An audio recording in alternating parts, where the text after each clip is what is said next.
అధికారం దూరం అయితే అయిన వాళ్లు కూడా దూరం అవుతారు. సరిగ్గా అదే పరిస్థితిని ఎదుర్కొంటున్నారు ఆదిలాబాద్ జిల్లాలో ఓ మాజీ మంత్రి. బీఆర్ఎస్ సర్కార్లో దశాబ్ద కాలం రాష్ట్ర మంత్రిగా కొనసాగిన పెద్ద ఆయనకు రాజకీయంగా ఎదురుగాలి వీస్తోంది. సొంత పార్టీ వాళ్లే నమ్మడం లేదు. పక్క పార్టీలోకి వెళదామంటే వద్దంటున్నారు. అయినా సరే ఆయన హస్తం కూటికి వెళ్లడం ఖాయమని ఢిల్లీ పెద్దల వద్ద క్లియరెన్స్ దొరికినట్లుగా నియోజకవర్గంలో ప్రచారం జరుగుతోంది.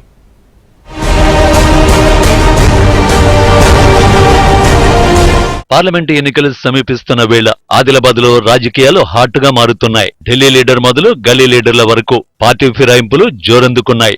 3 ప్రధాన పార్టీలు నేతల చేరికలపైనే ఫోకస్ పెట్టాయి.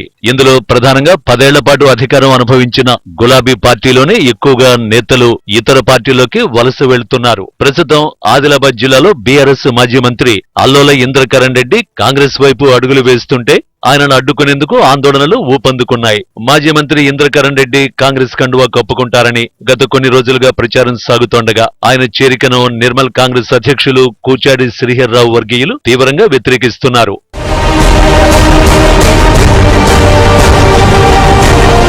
ఇంద్రకరణ్ రెడ్డి కాంగ్రెస్ లో చేరుతున్నారన్న ప్రచారం ఊపందుకోవడంతో దిలావర్పూర్, లక్ష్మణ చాందా, మామడ మండలాల్లో నిరసన కార్యక్రమాలు చేపట్టడంతో పాటు ఇంద్రకరణ్ రెడ్డిని కాంగ్రెస్ లో చేర్చుకోవద్దంటూ అధిష్టానానికి లేఖలు రాశారు. ఇటీవలే జిల్లా పర్యటనకు వచ్చిన ఇన్ఛార్జి మంత్రి సీతక్కతో పాటు కాంగ్రెస్ ఎమ్మెల్యే వెడమ బొజ్జులను కాంగ్రెస్ శ్రేణులు కలిసి ఇంద్రకరణ్ రెడ్డిని చేర్చుకోవద్దంటూ వినతి పత్రాలు ఇచ్చారు. మంత్రిగా పనిచేసిన ఇంద్రకరణ్ రెడ్డి నిర్మల్ పట్టణంలో భూ కబ్జాలు, D1 పట్టాల కుంభకోణంతో పాటు అనేక అవినీతి ఆరోపణలు ఆయనపై ఉన్నాయని, ఆయనను పార్టీలో చేర్చుకుంటే పార్టీకి నష్టం కలుగుతుందని, ప్రజల్లో పూర్తి వ్యతిరేకత ఉన్న నేతగా ఆయనకు పేరుందని కాంగ్రెస్ కార్యకర్తలు, నేతలు ఆరోపిస్తున్నారు. ఇదిలా ఉంటే ఇంద్రకరణ్ రెడ్డి మాత్రం పార్టీ మార్పుపై కానీ బీఆర్ఎస్ లో కొనసాగడంపై కానీ స్పష్టత ఇవ్వడం లేదు.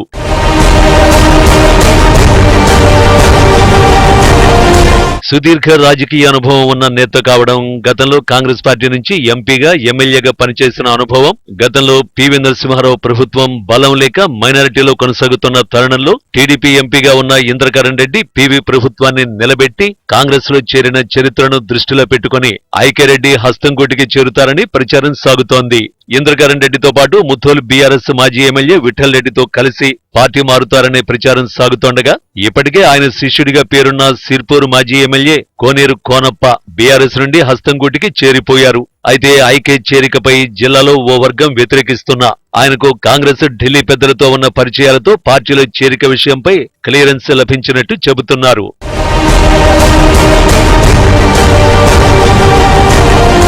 ఇంద్రకరణ్ రెడ్డి హస్తం పార్టీలో చేరితే పార్లమెంటు ఎన్నికల్లో ఆయన రాజకీయ అనుభవం పార్టీకి ఉపయోగపడుతుందనే అభిప్రాయం కాంగ్రెస్ పెద్దలు వ్యక్తం చేస్తుండగా పార్టీ మార్పుపై ఇప్పటికే అనుచరులతో పలుమార్లు అభిప్రాయ సేకరణ జరపగా అనుచరులు పార్టీ మారొద్దంటూ సూచించినట్లు, మీరు కాంగ్రెస్ కు వెళ్లినా మేము మాత్రం మీ వెంట రామని స్పష్టం చేసినట్టు తెలుస్తోంది. ఏది ఏమైనా ఐక్యరెడ్డి పార్టీ మార్పు దాదాపు ఖాయమైన అధికారిక ప్రకటన కోసం మరికొన్ని గంటలు వేచి చూడాల్సిందే.